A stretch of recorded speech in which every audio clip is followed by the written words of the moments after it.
তেঁতুর ডাল এইভাবে যদি ভাতের সাথে খাওয়া যায় তাহলে সেই ডালও একদম ভালো লেগে যাবে। আর সাথে করে নিতে হবে এক টুকরো লেবু। তেঁতো খাবারের নাম শুনলেই অনেকেই মুখ বাঁকান, কিন্তু উচ্ছে আর লাউ দিয়ে রান্না করা এই তেঁতুর ডাল একবার ভাতের সাথে মেখে খেলে মনটা একেবারে ভরে যাবে। আর সাথে করে নিতে হবে কিন্তু একটা লেবুর টুকরো। আজ রান্না করেছি একদম ঘরোয়া স্টাইলের উচ্ছে আর লাউ দিয়ে তেঁতুর ডাল। সাধারণ কিছু উপকরণ, কিন্তু স্বাদ একেবারে অসাধারণ। তাহলে শুরু করা যাক কিভাবে ডালটা রান্না করেছি। আমি প্রথমত ডালটাকে ভালো করে ধুয়ে নিতে হবে। তারপর প্রেসারে পরিমাণ মতন জল আর একটুখানি নুন দিয়ে আমি এটাকে একটা সিটি দিয়ে নেব। আর ডালটা সেদ্ধ হতে হতে ওইদিকে আমি অন্যদিকে উচ্ছেগুলোকে তো কেটে রেখেছি, আর লাউগুলোকে আমি কেটে একটুখানি ভাপিয়ে নেব। তাহলে রান্না করতে একটু সুবিধা হবে, মানে তাড়াতাড়ি রান্নাটা হয়ে যাবে আর কি।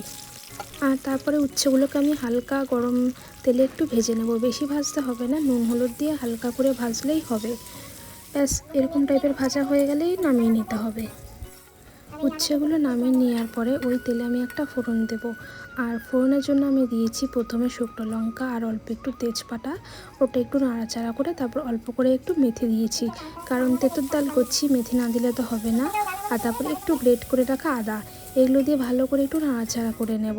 আর ওইদিকে ডালটা সেদ্ধ হয়ে গেছিলো, ডালটাকে ভালো করে ভেঙে আর ওই যে বললাম লাউটা যে সেদ্ধ করে রেখেছি, ওই লাউয়ের জলের সাথে সেদ্ধ করে রাখা ডালটা ভালো করে মিশিয়ে নিয়ে তারপরে কড়াইতে ফোড়ন দিয়ে নেব।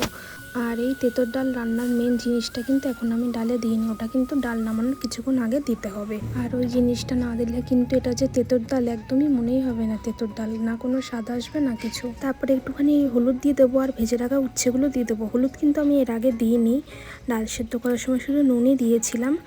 ভালো করে মিশিয়ে নেব। আর ওদিকে একটা পেস্ট যেটা মা করে দিচ্ছিল, আর এখানে করেছিল হচ্ছে কিছুটা পরিমাণে নারকেল ছিল আর একটুখানি আদা ছিল, এগুলোকে ভালো করে শিলনোড়াতে বেটে নেওয়া হয়েছে।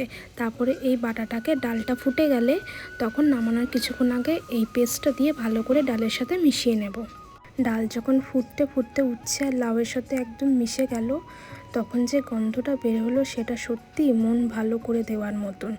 তারপরে ভালো করে নাড়িয়ে চাড়িয়ে নামিয়ে নেব। আর নামানোর আগে দেখে নিতে হবে উচ্ছে আর লাউগুলো সেদ্ধ হয়েছে কিনা।